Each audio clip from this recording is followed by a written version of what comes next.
Hello everybody and welcome to the ZUCast. My name's Cody. I'm Amanda. And welcome to the first podcast in about 6 or 7 years from the Zelda Universe crew. If you listen to the old podcast, well congratulations, because you must be very surprised to see this show up again. The last one we did was around Skyward Sword's release, I believe, so it's all happening again. But we have had, I guess, we've had some people carrying on the spirit of the podcast over the last few years. One of those is Amanda. Yeah, for the past, I guess, 4 or 5 years, I've been hosting Zelda news each week on our YouTube channel, and that's kind of taken the temporary place for the podcast, but we wanted to expand further. So mine was just telling the story, or going over the stories for the week, and that still comes on every Sunday. And this allows us to talk more with the community and have everybody within the Zelda community here at ZU a little bit more involved in it, and cover things that I can't really talk about on Z News because there's just not enough time for it. So that's what this show is for. Yeah, so basically, since 2011 or so, when we were last regularly podcasting, it's been the era of YouTube channels and Twitch channels and Facebook and Twitter and Instagram and everything. So we've been very busy. We've had lots of people doing lots of different kinds of shows and segments, but we haven't had a podcast in a while. So we felt like it's time to get back into podcasting. They're still as relevant as ever, podcasts. They're only getting more popular as far as I know. So it would be great to get back into some podcasting. I used to be on the original ZUcast back in the day. I was its most controversial figure. Every week people would write into the feedback saying, please take Cody off the podcast. Why would anybody want you gone? His monotone and his mumbling and his rants about Waluigi don't make any sense were some of the feedback that we got. And then other people said, why are the hosts so mean to Cody? Cody's my favourite segment, so if you want to write any feedback, we'll give you the details for that at the end of the show. Absolutely, we always love feedback. So we have a pretty good show lineup today. We actually have, it's surprisingly not about Skyward Sword. For those of you who just were listening to, I guess, all these in order and was like, hold on, there was a skip just then of 7 years. It's about Breath of the Wild mostly, this podcast. 7-year skip, that's just like Link with the ocarina. I'm glad someone really liked my Ocarina of Time joke. I caught it. Okay, so first up in the show lineup, we have Ranking the Breath of the Wild Champions by Brian. Who do you think There is a correct answer. Who's the correct answer, Amanda? The correct answer is Urbosa, by far, seeing as Prince Sidon doesn't count. It's gotta be Urbosa. Yeah, look, yeah, okay, let's give out our quick rankings. Number 1 is Urbosa. Number 2 Rivali is second. Number 2 is Mipha. Mipha over Rivali? Over Falco. Over Falco, yeah, but Rivali's good at what he does. Falco isn't even from the Zelda series. He's like, personally, I prefer the air.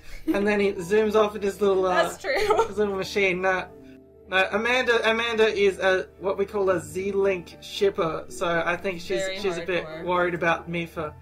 I'm not worried about Mipha. Like, Zelda made it clear that she was interested in Link, and they made it clear in the game that Link was more interested in Zelda than her. Yeah, and the Goron was pretty good too. Yeah, he was great. Yeah, so next up we've got Zelda Away from Zelda, Zelda Influences in World of Warcraft by Randy. That's the segment that's coming up after that. That's going to be interesting. I do love how there is Zelda influence in so many games. I've never played World of Warcraft myself, but I've played plenty of games that I can definitely see Zelda fingerprints all over. So I'm definitely curious to hear how it's influenced World of Warcraft. Yeah, no, World of Warcraft is definitely a game that, since they've got so many quests and things going on, it's such a big world, there's constant references to all kinds of movies and TV shows and video games in there, so it's really cool when you run into it in a game like that. Definitely. Next up after that is Mitchie's Corner, where Mitch is going to talk about the negatives of Breath of the Wild. The only negatives of Breath of the Wild are the temperature and Gerudo Valley at nighttime or on a mountaintop. See, because it's cold? Because that's the negative temperature? You get it? Get it? You get it? Because it's a negative temperature and it's cold and you have to wear a jacket or a fire or eat a spicy pepper. Yeah, well, I hope everyone understood that joke. So, the negatives of Breath of the Wild are, I imagine they're going to talk about, for example, some people didn't like the weapon durability, the rain, not popular with a lot of people, but, you know, Breath of the Wild, great game. Some people do have some nitpicks with it that are legitimate, I think. So I'd be interested to hear that one. I mean, you got some fair points, especially with the rain. That got irritating after a while. After that, we have community news with Anne, aka the Zelda Anne, our newest Twitch presenter over on twitch.tv, what we call the Amanda Zone. The Amanda Zone? Yeah, I kind of like to call it that. Because, yeah, it kind of is. But it was really fun when Anne got her show started, because Elias was over at my house at the time and trying to come up with a name for her painting show. And I just went, Colors of the Wind Waker? And he's going, I hate you so much right now for that, but that is actually perfect. Yeah, so Anne's one of our new presenters, and she's going to be presenting the community news, which is going to be the forum, the news of our forum community for the most part.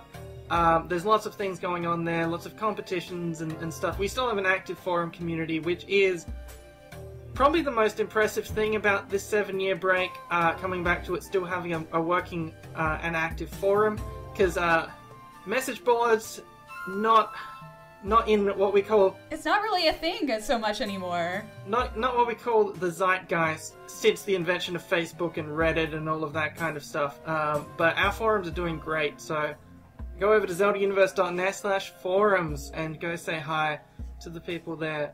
So after that we have Hebron, I believe it is pronounced. I'm still unsure. Yeah, I think it's Hebron. Hebron. It's either Hebron or Hebron. I'm not certain. Well, hopefully he'll know how to pronounce his own name, and so you'll hear him in 30 years of AOL and its music. Now, we're not talking about AOL, the web server. We're talking about Adventure of Link, a terrible game with wonderful music. Yeah, that's true. I don't know if we're at 30 years of AOL Instant Messenger. I don't know how old that is. Maybe you can tell us, Amanda. Oh my gosh. I mean, I was like 12 when we got AOL. No, like 11 when we got AOL when I was younger. But I'm the same age as Zelda. So, kind of old. But I don't know how old AOL is. Yeah, well, this is about 30 years of Adventure of Link and its music. If you would like to hear the music and sound effects of AOL Instant Messenger, be sure to write in by feedback, and maybe next podcast we can have some of those sound effects that are so nostalgic. Cody's the master of sound effects. Cody and his sound effects are perfect. So that will be basically the content of today's podcast. We are always looking for people to come in and make guest segments and all of that kind of thing. So yeah, definitely we love hearing from people. So probably in future podcasts we'll end our shows with a feedback segment. Don't have any feedback right now, or if we do, it was probably written to us about 5 years ago. But, you know, I'd love to hear feedback. You know, as I said, I love to hear feedback when it's about me. That's my favorite kind of feedback. You know, Cody, I think I've got you beat on the controversial ZU personality. Well, look, your YouTube commenters are special in their own way. They've got their own charms. So, we're gonna start off with a little segment called Ranking the Breath of the Wild Champions. Take it away, Brian.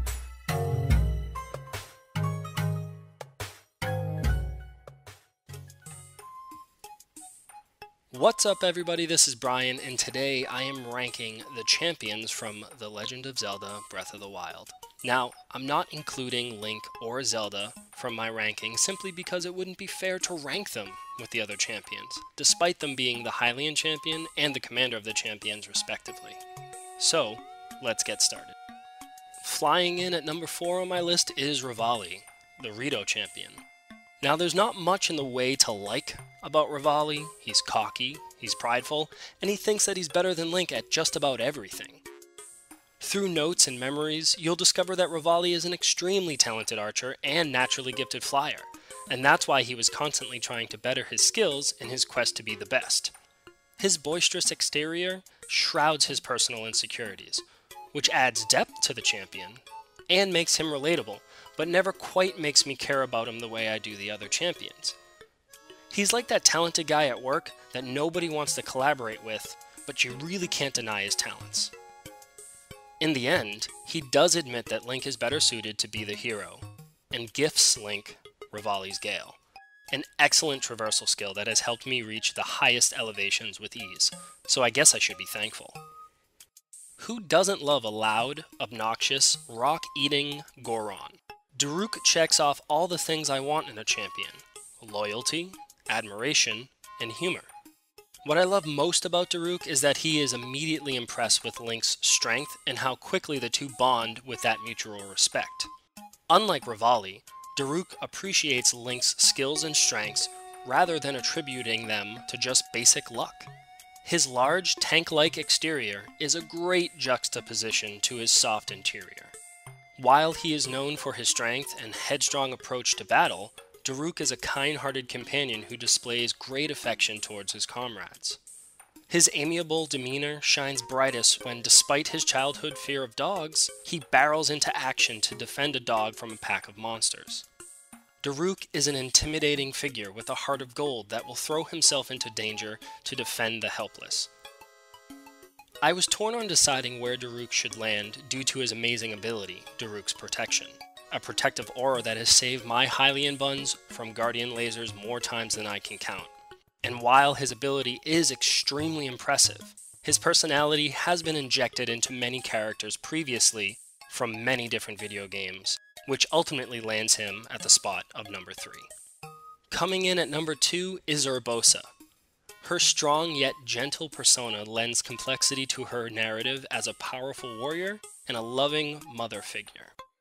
The Gerudo champion has a personal hatred for Calamity Ganon, more so than her other champions, as he was the first male Gerudo born in her kingdom, and she felt personally responsible to rid the world of Ganon. More importantly, Urbosa was good friends with the Queen of Hyrule before her untimely demise, and shortly afterwards, she would look over Zelda and eventually form a friendship with her that makes her the obvious choice as the Gerudo champion. Urbosa's self-appointed role as a motherly figure to Zelda makes her one of the most interesting characters in the entire game. As a champion, we see her not only protect Zelda from physical damage, but also mental harm. Princess Zelda is burdened with the task of commanding the champions and praying to the goddesses in hope to defeat Calamity Ganon. Hyrule's fate rests on her shoulders, and Urbosa quietly understands that and helps her carry that burden. She never oversteps her boundaries and genuinely cares for the princess's happiness and well-being. The memories with Urbosa and Princess Zelda are some of the most touching moments in Breath of the Wild.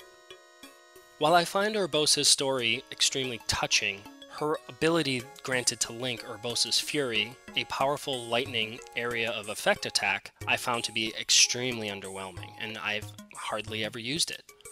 More often than not, I would use the attack by accident instead of a traditional spin attack, but ultimately, her story and moving interactions with Princess Zelda pushes her forward to number 2. And finally, the Zora champion Mipha tops my list at number 1. While the other champions have a compelling narrative or an excellent champion ability, Mipha tops them all by having both a heartfelt narrative and the ability that can save your life. Not to mention other amazing components that propel her to the top of my list. Let's dive in. Mipha's story is a touching one that pulls on the audience's heartstrings.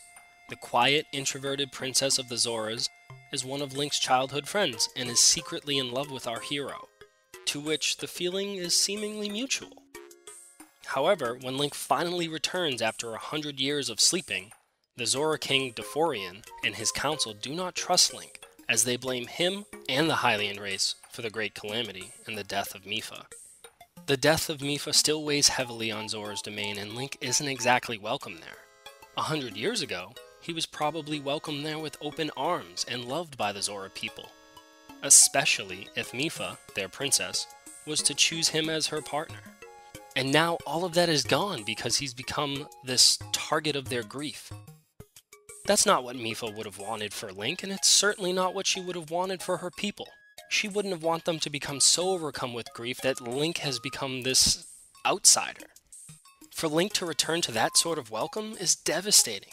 Sure, he doesn't remember them or Mipha, but could you imagine if he did, and he came back to that? It would be heartbreaking.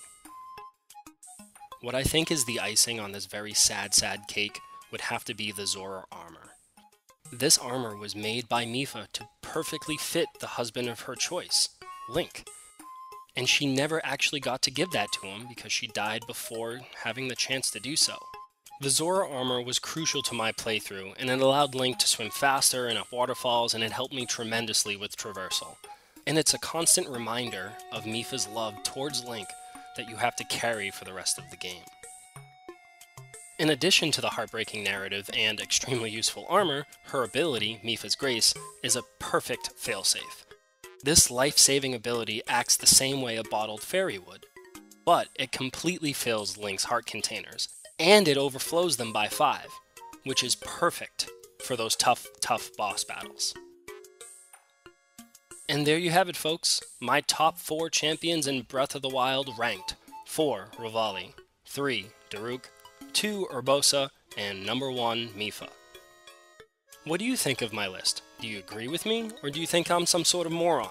Either way, please let me know. You can find me on Twitter at itzamebt. That's ITZAMEBT. Catch everybody next time.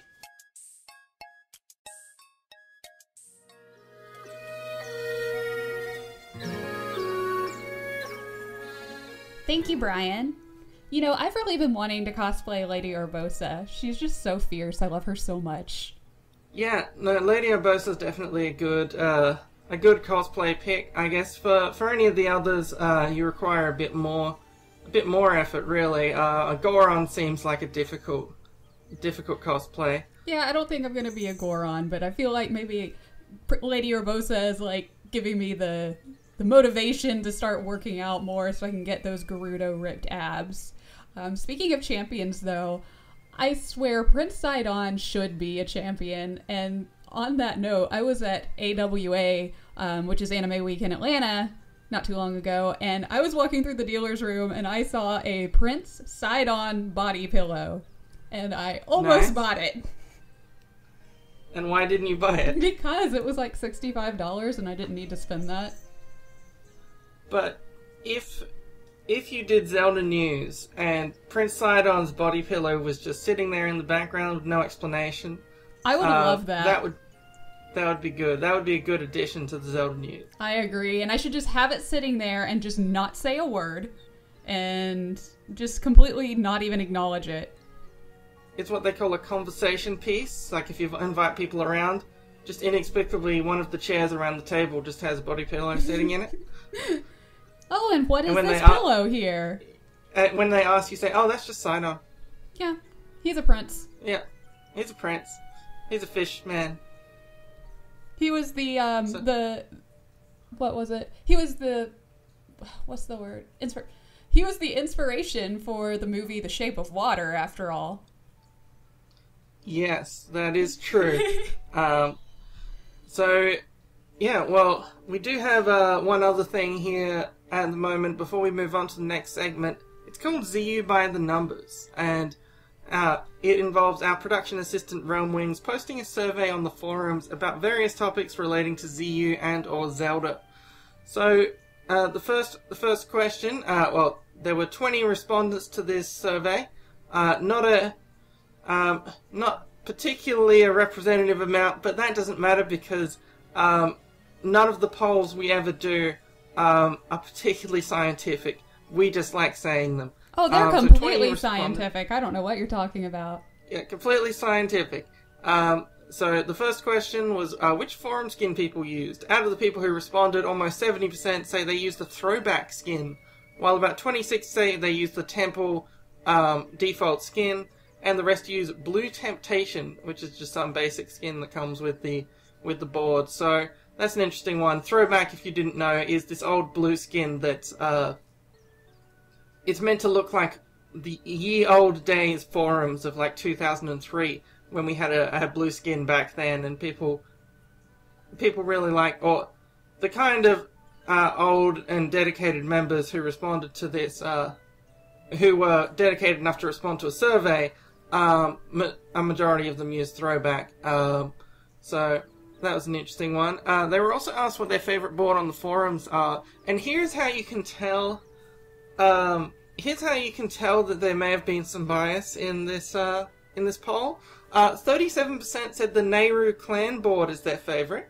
I can't see any bias with that whatsoever. And mysteriously, there's no mentions of the other clans. The forums have 3 clans: Nehru, Furore, and Din. Mysteriously, only Pharaoh people responded, almost as if that's the clan Realm Wings is in, and he got his friends to answer the survey. And the runner-ups were Creative Corner at 16% and General Chit Chat at 10.5%. Second to last question was the all-important, what's your favourite Zelda game? Majora's Mask was the winner on this survey. 40% voted for that. That's a good... You have good taste. That is a good game. Wind Waker, I'll give it that. Yeah. The Wind Waker, Ocarina of Time, The Link to the Past, and Breath of the Wild tied for second with 11% each, which is what happens when you have 20 respondents to a survey. And Skyward Sword, Triforce Heroes, and Link's Awakening came in third with about 6% each. I'm sorry, how on earth is Triforce Heroes on there? Like, how is that ranking above Twilight Princess? Because you see, 6%, when there's 20 respondents, each person makes up about 5% of the polling. So one person said that probably. Oh, okay, well, it's missing the greatest games, which are the CDI titles. That is true. But, maybe next time. And finally, he asked if ZUers would support overthrowing Cody. And all the answers, all the options were some form of yes. So, this is the least scientific poll of all, in my opinion. I think it should be thrown out. Why would anybody want to overthrow Cody? Cody's the greatest. Yeah, it's a mystery. It's a secret to everybody. So, speaking of secrets to everybody, the next segment is called Zelda Away from Zelda Influences in World of Warcraft by Randy. And so this is one where he's maybe going to tell us about some interesting little references in World of Warcraft, because there are a bunch all over the place. I remember seeing just like Biggs and Wedge from Star Wars just like hanging out next to each other in just in a city in World of Warcraft, but they might have been called like Wigs and Bedge instead of Biggs and Wedge. So I feel like in Final Fantasy 15 they just openly named 2 characters Biggs and Wedge, if I remember correctly. So yeah, it's World of Warcraft's got a lot of them. I'm interested to hear what he has to say. I am too. I've never played World of Warcraft, but I definitely want to hear about the Zelda influences, just because the series has influenced so many titles, and it's often that you'll play a game and just notice it's rather Zelda-esque and realize, oh, I bet they got that idea from Zelda. And especially games like, I don't know, Star Fox Adventures, which is a baby Zelda game that would have been so much better had they stuck with the original idea of just keeping it as dinosaurs, but that's a rant for another day. Yep.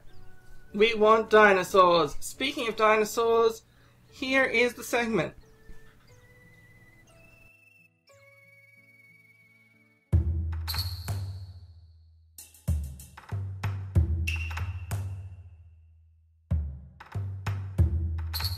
Hello there, I'm Randy Marr from Zelda Universe.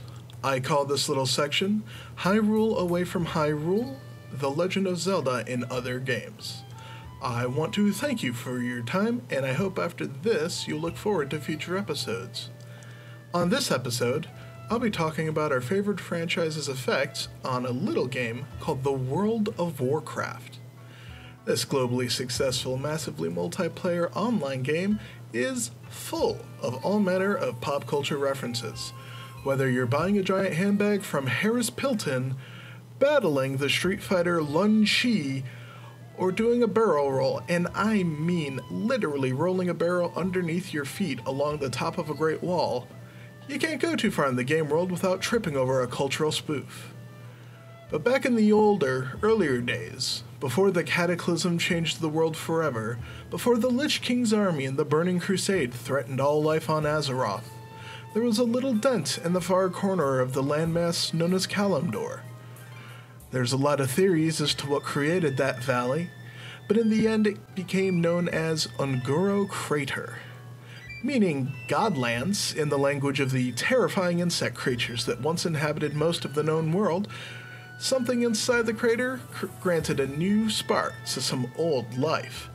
It was its own land of the lost, filled with dinosaurs, lush jungles, and an ancient lost facility of the Titan race. Un'Goro had a lot of weird stories to investigate already. Imagine one surprise then, to find a gnome clad in green clothes with no memory, and a quest titled, "It's a Secret to Everybody." What's one more oddity for this valley? You meet Lincoln with a broken raft and no idea who he is. Now you're helping him fill his suspiciously bomb bag looking sack up with a compass, a map, and a lion-headed key. Sounding familiar? If I were to show you the picture in-game of Lincoln standing with a female gnome in front of the gates of Stormwind Castle, well, you'd probably have a good chuckle. So after you meet Lincoln, you have to start making an elixir. But to get this made means to dive through more Zelda winks and nudges. You had to buy some meat as bait for Milben Snarltooth, a Gnoll NPC whose first name is an anagram of the word Moblin. The meat you need even says, "Buy something will ya," for flavor text. Then it's off to meet old Lincoln at the grave yard. Push open one of those graves to find a pedestal to put Lincoln's sword into, powering it up. Next, you have to build an item to remove a fire elemental's defenses, based on iron tree hearts and silvery claws. After that, you must go find a secret at the eastmost peninsula. There you will find a water elemental, Aquamantos, who shares the name of the boss in Zelda's very first dungeon. With that completed, the Silver Totem of Aquamantis is now in your possession. Now, you've made it to the end of Lincoln's Adventure, another quest name, and because it's never too far away from any chance to make a Zelda reference, your next quest that you must pick up to continue this line is called It's Dangerous to Go Alone. Hold for applause and raucous laughter. The final conflict is with that fire elemental, Blaze Runner, atop of Fire Plume Ridge. This is actually pivotal not just to this quest chain, but to the entire zone's story, as Blaze Runner has been at the center of the crater looking down upon the rest from his little mountain this entire time. For a series of gags that were, admittedly, a little less overtread in 2004, this questline ends up tying together the story of an entire zone. Not something you usually find for the more gag questlines. Oh yeah, so once you beat Blaze Runner, you are rewarded with a triangular magical flame from him. You take that back to turn in for your reward. Rewards include a magical rod themed wand, a boomerang, which is a piece of equipment that you can equip and use and throw, and Lincoln's Sword of Mastery. Back then, in Un'Goro, there was also a giant reptilian beast, commonly known as the Kodo. This particular big lizard, named Dodonga, loved leafy sprouts found throughout the jungle. And of course, Dodonga hated, pause for everyone to say it out loud to themselves, white smoke. All of this was before the Cataclysm reshaped the land, physically and metaphorically, forever. The global calamity caused by the fearsome Deathwing dragon shook even Un'Goro, cradled deep within the heart of the continent. Lincoln and his questline are no more to be found. He survived, and can still be seen on and off during daily quests out Mount Hyjal. He'll be riding a little brown horse and using classic zingers like, "Excuse me, princess?" and "Oh boy, I'm so hungry I could eat a fire elemental." Dodonga, I am sad to report, did not survive. Those learning of her story may wish to pay her tribute, setting 10 leafy sprouts by her grave in the crater. Perhaps one day we'll find Lincoln ultimately awakened on a distant land or in the wrong part of a wild new content. This current expansion, Battle of Azeroth, has some monsters that are big floating masks with tendrils and spooky bits. Maybe we'll see one named vaguely to reference Majora's Mask? And with that, I would like to thank you for listening to my segment. In the future, I would like to take a look at Zelda references in other games, and how Zelda influences video games in general. Thank you very much.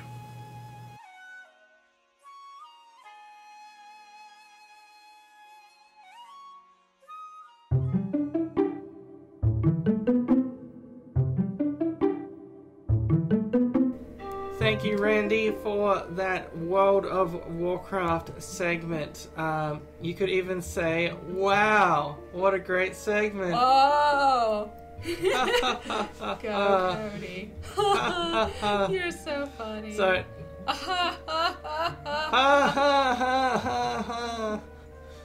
so next up, Mitchie's Corner with negatives of Breath of the Wild. We're just going to ignore that Final Fantasy X laugh.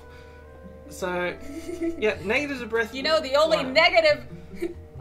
the only negative in Breath of the Wild is the temperature in Gerudo Valley at nighttime. Am I right? I get it, because the temperature's low, and we said that joke before. Now that... And I wanted to make sure it got caught in here somewhere so it could be edited out whenever you want. No, we're just gonna keep saying that throughout the show, and we're not gonna edit it out. Throughout the show. It'll be just like your grave situation with Jeppo. Yeah. The negatives of Breath of the Wild, I think, is an interesting topic. It sort of reached beyond the point of, we've had our first year with it, and now it's the backlash cycle is starting to happen. This is always fascinating. Skyward Sword is finally having its renaissance after being disliked by the Zelda community for years. Breath of the Wild came out, and then they were like, why doesn't it have a good solid story like, you know, Skyward Sword, or what? You know, Skyward Sword had a companion. Why didn't we have a companion in this Skyward one? Sword had the traditional dungeons. Game. Surely Skyward Sword is great. So this is just what happens with the Zelda cycle, is that people are like, oh, actually, the game that we just had, it's bad. I liked the game we had 2 games ago or 3 games ago. That one was good.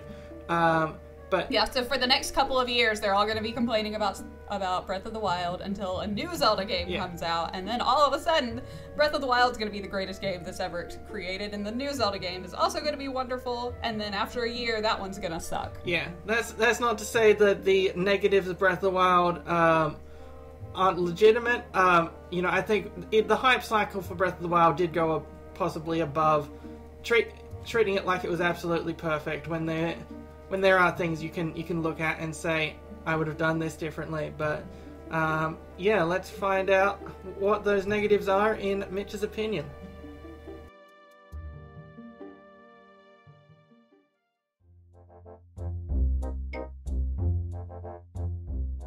Life. What is it? Why are we here? What are we doing? What am I doing? I don't know. In our existence, there is no point. And so, to counter the fact that we have no idea what to do with ourselves on a Thursday night at 9:17 p.m., humans invented video games to distract ourselves from the existential questions that barrage us. Hi, Phil Swift here for Flex Seal. Today I'm going to talk about Breath of the Wild and why it sucks. I'm kidding, it doesn't suck. It sucks shit. I'm only joking. Today, I want to critically analyze Breath of the Wild like an adult. Because I'm 20 years old, so you know what that means, right? Okay. I got my own phone plan. I order my own pizza. Sweetie, what? I'm ordering the pizza. Do you want mushrooms on it? Mom, I told you I don't like mushrooms. Oh, okay. I'm sorry. Oh my god. Sorry. Anyways, I'm just gonna say this outright right now, okay? I love Zelda. I've always loved Zelda. I mean, clearly, I'm on a friggin' Zelda podcast. Hello? But you know what? It's time to look at this series critically. When Breathe of the Nature came out, it was getting 10 out of 10s everywhere, okay? Masterpiece Game of the Year, every open world game should learn from this. Yeah, slow right down. Breathe of the Wild is nowhere near perfect. Nowhere near a 10 out of 10. And nowhere near as good as Mario 64, let me tell you. That was a joke, by the way. That was a joke. Recently I did my 576th playthrough of Skyrim, and woo! Every time I come back to that game, I learn something new. I learned something new I had no idea about before. I get a genuine giddiness every time I play that game, because Skyrim does something that Breath of the Wild does not as an open world adventure game. It creates a world with expectations. In Skyrim, there are caves, castles, keeps, crypts, and dungeons galore. Every time you turn a friggin' corner, there's something new awaiting you. The best part is that it's something different every single time. Those expectations create drama and excitement. They get you pumped for that cave up the hill. There might be a weapon at the end, or a side quest. There might be a new follower for you, or maybe it leads into a giant crypt with tons more to explore. And oh my God, not again. Hang on one second, please. Fus Ruta! Fus Ruta! Yeah, I guess that doesn't really work in real life, does it? Okay. Hey, I got this McDonald's coupon for you. McDonald's. 2 junior chickens for the price of 1. It's all yours. Junior chicken. Yeah. Yeah. Okay, here. Yeah. Okay. Have a good one. Okay. Anyways, as I was saying, Skyrim does this beautiful thing called surprising you. And as a game in the open world genre, you have to realize how important that aspect is. The whole reason we go exploring is because we don't know what's coming. The expectation of the unknown is what drives us. Yet in Breathe of the Nature, after you spend enough time in the game, there's no excitement left to explore. My biggest gripe with the game is the God-forsaken shrines. Those shrines kill any and all excitement for discovery. Of course, you know, it's still fun to find all like 2 villages in the overworld and maybe a couple landmarks here and there, but the shrines are made to be a big deal. Instead of fast travel, you can use the shrines to warp anywhere on the map. And not only that, but by completing one, you get a spirit orb. And you trade 4 of those in for an extra heart or a stamina piece. So yeah, they're important. And they sound neat, right? No, not at all. Yeah, sure, your first few will be fine, but the same goes for girlfriends, Halloween, and never mind. You know, all the shrines feel and look the same. They all have the stupid little puzzles that take less than 3 minutes to complete. 5 minutes if you're an idiot. There's no originality to these shrines, and quite frankly, after completing 50 or so, I just groaned every time I saw a new one. There was no excitement left. My other huge issue with Breath of the Wild is the side quests. Past a certain point in the game, there's no point to doing the side quests anymore because you have so much money. Like, I remember I had like 40,000 rupees and it was like, collect 10 rush rooms for 100 rupees. Why? Why am I gonna do that? You know, poop in this basket and receive 2 grasshoppers. Okay, cool. I don't know. There's only 72 quests in Breath of the Wild, side quests, and they're short. They are so disconnected from the world, and they're just plain dumb. You know how many there are in Skyrim? There's 430 quests, roughly, but still. But man, Skyrim side quests were so deep and interesting. You get involved with characters, you'd find secrets. It was better than the main story, for God's sake. If you've never played Skyrim, I really, really recommend it to you. It is a fantastic open world game, and they just kill it. Bethesda has so much experience with that, whereas Nintendo, they really don't. I feel kind of bad being this harsh because, like I said, Nintendo's really never done this before, so it only makes sense. You could blame it on the fact that Hyrule was supposed to be empty in this game because it was just decimated. But in an open world game, you don't make a game feel that empty. Breath of the Wild feels lifeless and empty at so many parts.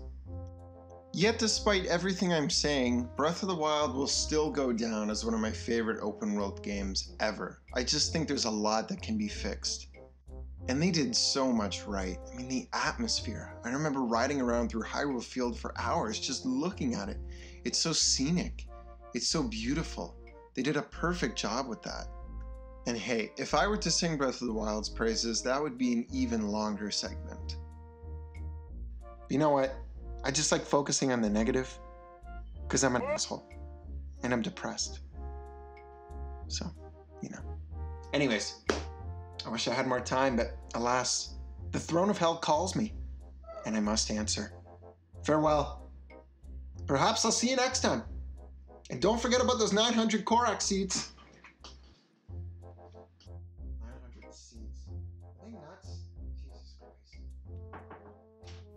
Pizza's here. Oh, yay!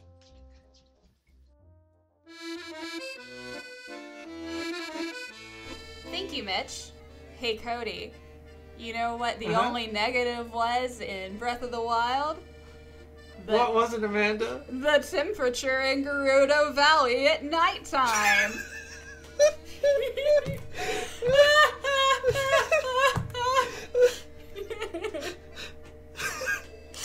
Oh, that is funny. Well, you know, as funny as that is, it's time to move on to the next segment, which is Anne with the community news. It's going to be hopefully going to be some great news about the temperature in the forums. Get it? Because I said the word temperature. And it's cold in Gerudo Valley at nighttime in the negatives. There won't be any negative community news unless it's about the temperature of Gerudo Valley at nighttime. And if you have complaints about our hosting, you can address it to, I believe it's podcast@zeldauniverse.net, which is where you can send all of your feedback. That says Amanda is the greatest host to have ever lived, and she is not controversial at all. Controversial Zelda news host Amanda Van Hyle. And Twitch streamer now. You know, I'm controversial on Twitch, controversial too. Twitch streamer too, yeah. It's true. And here's Anne.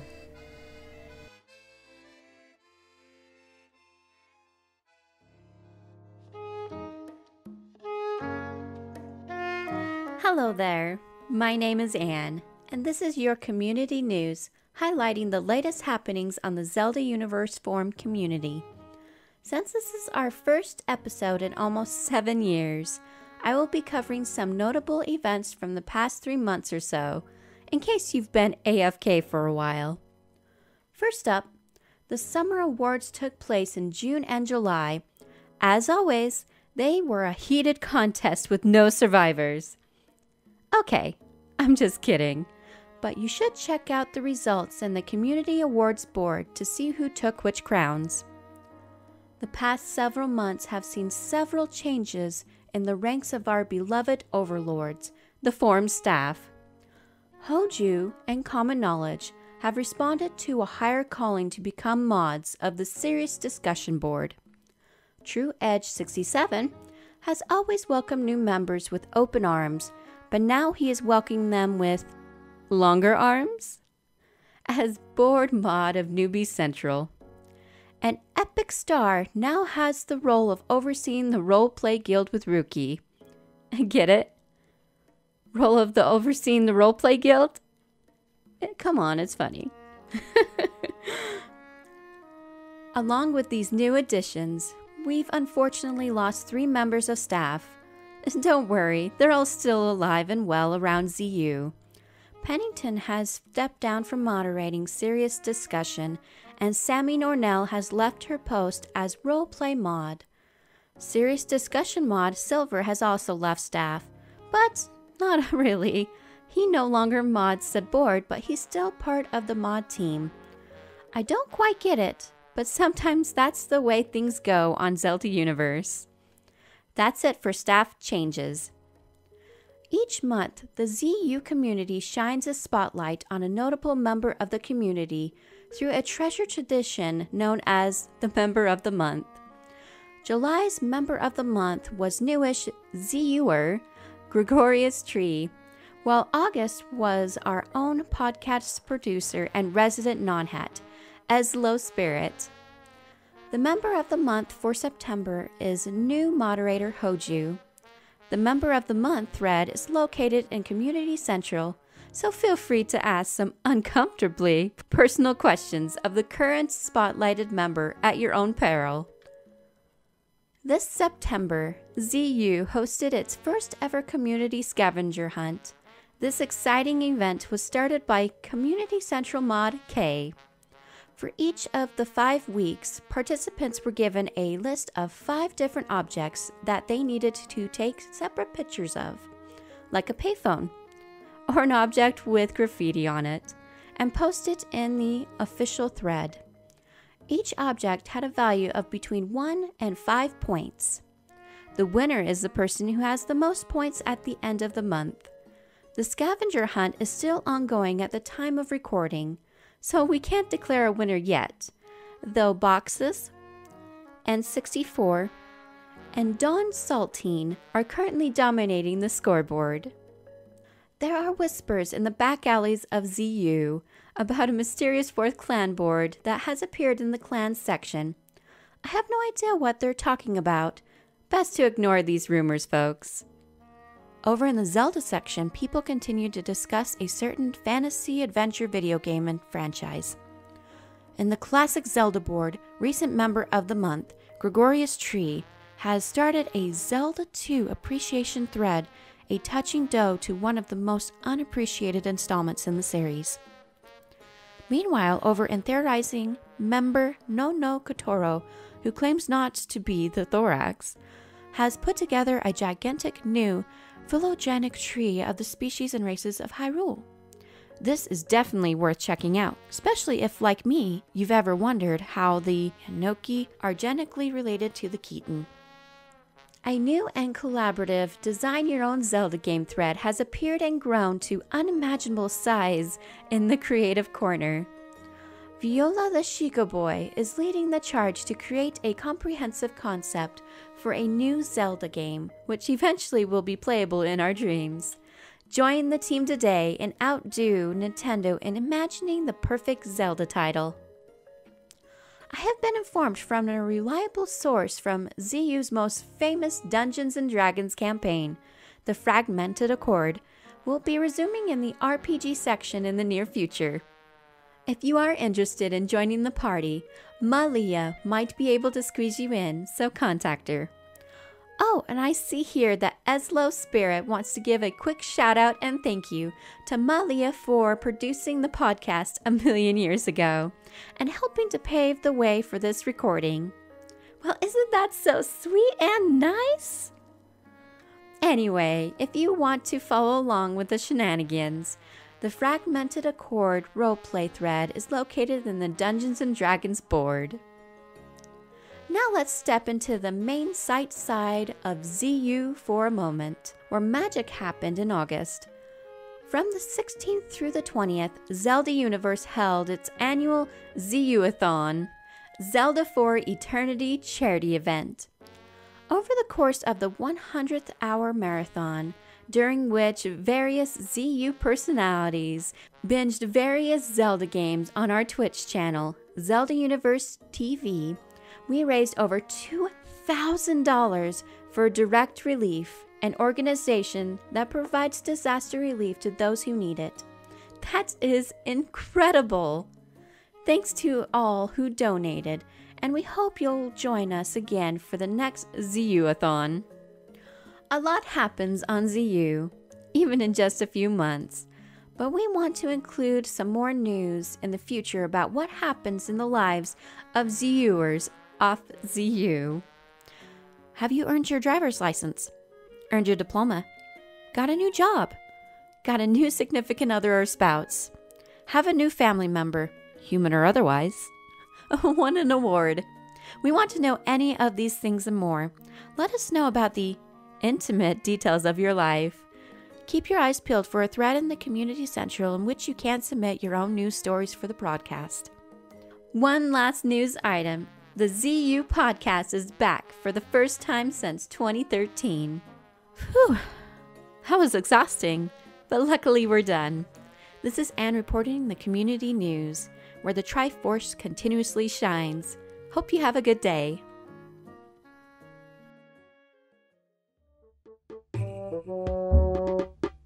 Thanks, Anne, for the community news. Amanda, you actually were deeply involved in some community news recently, weren't you? Because you were part of the Zelda for Eternity stream. Well, so was I, but I remote streamed, whereas you were hanging out with the crew. Yeah, so we hosted Zelda for Eternity for the second year in a row at my house, actually. So it was a lot of fun having the whole crew over and just playing nonstop. We went for 100 hours. And once it was over, I think I slept the entire next 2 days. But we still managed to raise $2,019 for direct relief charity. And I'm so glad we did, especially after the hurricane that just hit. So I know that'll definitely be helpful for those that need it. The great thing about direct relief is they don't discriminate or really even care what your political alignment is or religious beliefs or if you can pay for anything or not. They're just going to go in and they're going to help no matter who it is. Yeah, no, it's definitely important, and if you want to see more Twitch, including from controversial Twitch streamer Amanda Van Hyle, you can go to twitch.tv/Zelda Universe TV. It's a good show, or series of shows. Some of the shows are good. Some of the shows. The best show is called Running Blind. That's a pretty good show. Oh, yeah, I've heard of that one. It's very touching how a blind player was able to play all the way through Zelda 2. All the way through Zelda 2. What a story. Running blind with Amanda Van Hyle.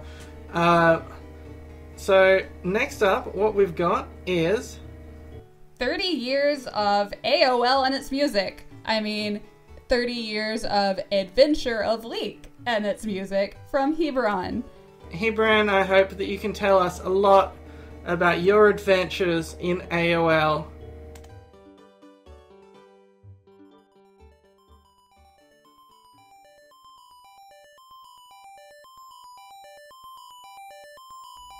Hello everyone, my name is Hyuna Jacobo, and guess who just turned 30 this year? That's right, everyone's favorite game in the series, The Legend of Zelda 2 Link's Adventure, is celebrating its 30th anniversary this year. And I think that it deserves a little more recognition. Everyone tends to forget about this game, not many people played it, I didn't even know it existed, until a few years ago. But getting into it, you can realize there's a lot of elements that have stood the test of time and have been reused or repurposed in future games, more current in the Zelda history. For example, let's not forget about the town names in the game, like the Rudo village, that are now used for naming characters, like Prince Rudo, the Sora princess.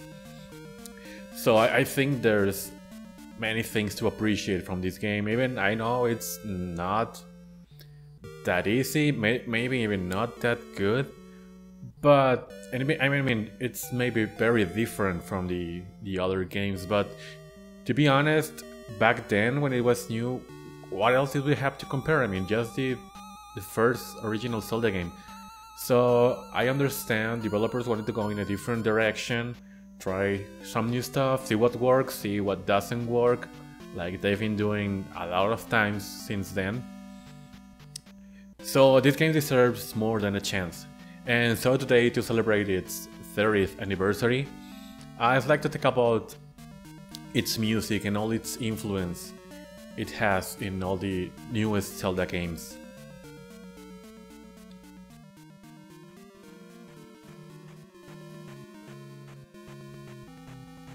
When you first stepped into the land of Hyrule in Link's Adventure, You hear that familiar tone, you know you've heard it before, you know that intro. It's basically the same as in the first game, but then it hits you with a different part. I mean, it sounds familiar, but it's not the same. I mean, it's the same rhythm, but it's using different notes, different tones. And that theme itself pretty much reflects what this game feels like. It looks similar. I mean, the same is almost similar. I mean, there is not even the Legend of, but it's the same character, maybe even the same world, supposedly, but it's different. It plays different. It looks kind of different. And that's what's so awesome about this theme. It reflects the game as a whole. Another thing that started in this game that has been kept ever since is the use of towns. I mean, there were no towns in the first game, there were NPCs, but they were like in caves or in dungeons. But now you can find towns like the mentioned Hyrule village and others I don't quite remember. And this obviously included the need for a new theme. A theme for towns, and one that has to give you that sense of calm, of peace, that you are safe now from all the adventure in the field, that there are no monsters near, that you can just relax, get your health restored. And this is what this theme accomplishes. Same with the house theme, which is very similar. And it reflects the same. It's also very calm. It gives you that sensation that you're safe. And what a good thing to feel after a trip in the overworld, slaying monsters, which is one of the main differences from the first game. This game is basically a side-scroller. The main stages, the dungeons, caves, the towns are now a side-scroller, and that's the same for overworld battles, which in the style of an RPG, now you're ambushed by monsters, and if one of them catches you, now you're transported to this side-scrolling segment in which you have to traverse to the end of the stage and slaying monsters and so on. And with this, of course, comes a battle theme, which is also used for caves. And it's a very upbeat theme. It's very active, it makes you move, makes you feel like you're in danger, but you can get through it, like you can survive. And it's a very cheerful theme, by the way. It's not creepy or scary like a battle theme would normally be. So it gives you a sense of victory, like you're going to get through this. There's no monster that can really stop you. And then you reach a dungeon, or a palace as they're calling this game, and you know you've heard this theme. Definitely is the most recognizable theme from all the game. And surely you've heard it from Super Smash Bros. Ever since Melee. And I think that's where it's got its fame. And this theme feels so royal, like you are really in the presence of royalty in a palace. And it doesn't try to sound creepy as the one in the first game. It feels upbeat, it feels like rushing. There is this part where it feels like you feel like time is running out. It's very quick, this arpeggio is very, very fast. And you just feel like you have to hurry.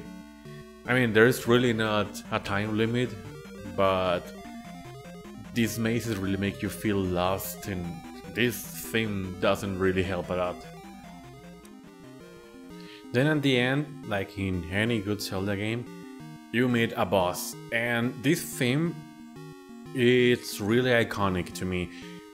I mean, it's just like a 10-second loop, but it really represents a boss battle. And I love how it really influenced many themes from later games in the series, like for example the boss theme from A Link to the Past. And it may be like a very simple progression of notes, but it really inspired what a boss battle theme is in a Zelda game. And speaking of dungeon themes, then there is the Great Palace. Easily one of my favorite, if not my favorite theme from this game.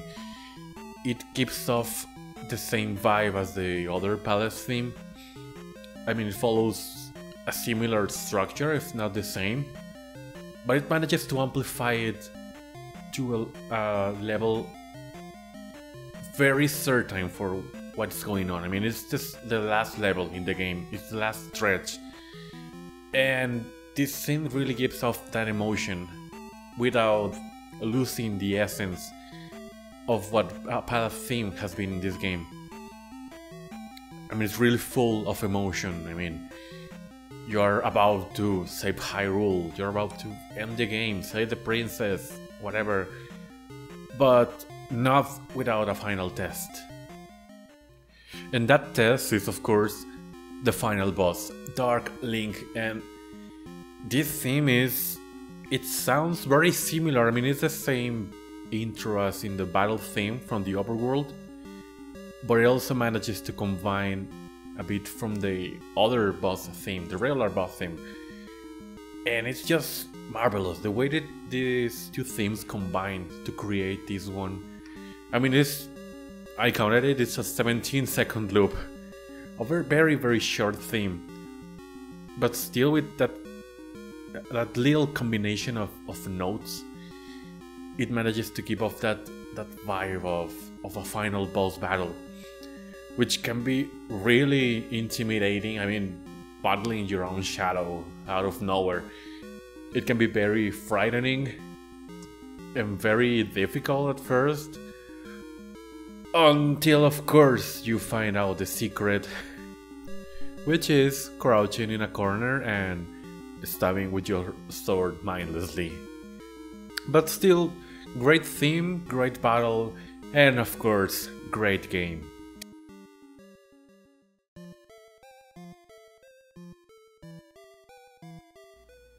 And well, what else can be said about this game?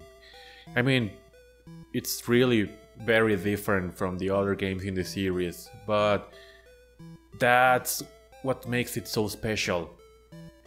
I mean, if it wasn't for this game, there will be so many things from the other games that we'd love so much. And while it was very different from the first one, it experimented. It went where the other game didn't dare going. It tried new things, and it gave it more experience. It learned new things that are now part of this series that we all love so much. So if you haven't tried this game, give it a try. I'm sure you'll really like it. I'm sure you will really enjoy the music.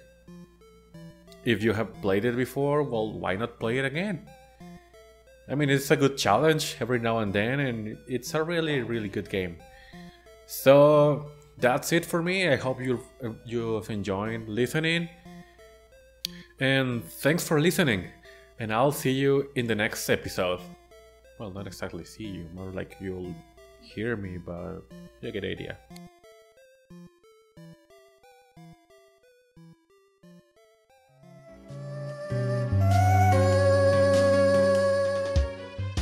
Thank you, Hebran. That was 30 years of AOL, or The Adventure of Link, and its music. I do love the music in that game. Look, all of the Zelda games have good music, including the CDI Zelda games. One of the only redeeming qualities of the CDI Zelda games, aside from its cutscenes, is that its music is actually pretty good. So, and the stellar Zelda, voice acting. Oh, and the voice acting, of course. You know, as you would all know, everyone, after hearing the voice acting in such classics as Zelda CDI and the Zelda cartoon, everyone was clamoring for Zelda to have voice acting. because the to it for the next cartoon 20 was years. so good, because the cartoon was just so good, and the voice acting and CDI was so good that they just were like, you know, it was so good in those previous ones, why can't we have it in the games now? And finally they got their wish in Breath of the Wild. So with that, that brings our first return podcast to an end. We've got hopefully many more podcasts for you. We're just starting up again. We'd love to hear your feedback on what worked, what didn't work, what you'd like to see. You know, Amanda, you know, what's the deal with Amanda? I love how you say Yeah, what you want to see. Amanda, great. Yeah, if you want to see Amanda, you can go to our YouTube channel and watch Zelda News. And then you can comment on the videos there, but that's not the kind of feedback we're looking for at the moment. So yeah, thanks everyone. If you'd like to send in feedback, that's podcast@zeldauniverse.net. Anything that you'd like us to discuss on future episodes, definitely let us know. We'd love to hear what you have to say, and we want this to be a community show for everybody to enjoy. Yeah, and if you want to contribute to future episodes, you can use that same email. Let us know. We're always looking for contributors, and yeah. It would really help. Of course, this is the part where we tell you to like, comment, and subscribe. But for our podcast, for iTunes, that's in the form of rating our show and leaving a review. You can still subscribe to podcasts, though. You can subscribe. So rate, review, and subscribe. Smash that review button because that's the way that the algorithm tells iTunes that it's worth promoting that show or putting it higher in the rankings, recommending it to more people. So it would really help if you did that. So yeah, that's it for today's episode. Hope you enjoyed it, and bye. Thank you guys so much for listening. Hey Amanda. Hey Cody. Do you know what the only negative thing about Breath of the Wild is? The temperature in Gerudo Valley at nighttime? Because that's when the temperature goes down.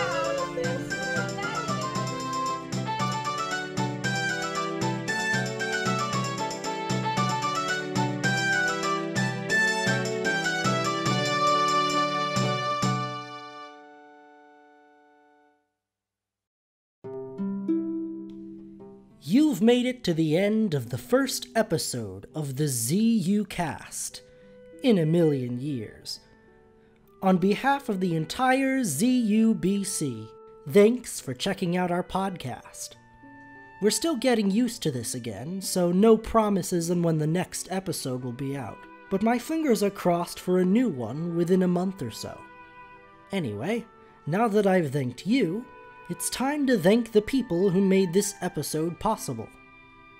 Your hosts for today were Amanda Van Hyle and Cody Davies.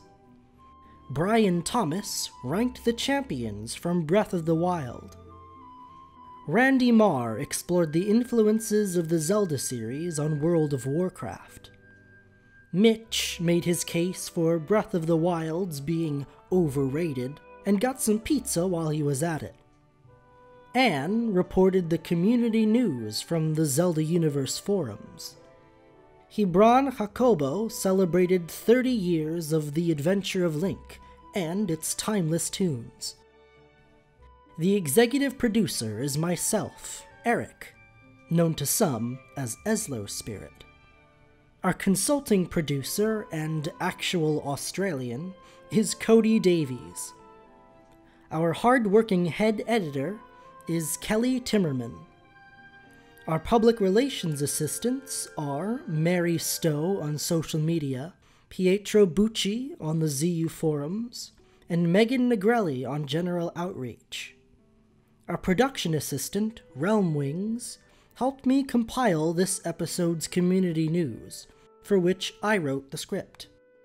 Realm Wings also wrote and administered the ZU by the Numbers survey. The ZUcast is a production of the ZUBC. Let us know what you thought of this shindig. Either send an email to podcast@zeldauniverse.net, post on our Facebook page or Twitter at Zelda Universe, or find us on the ZU forums, probably in the Community Central board. Thanks again for listening. And remember, big things come in small packages and podcasts. Catch you next time.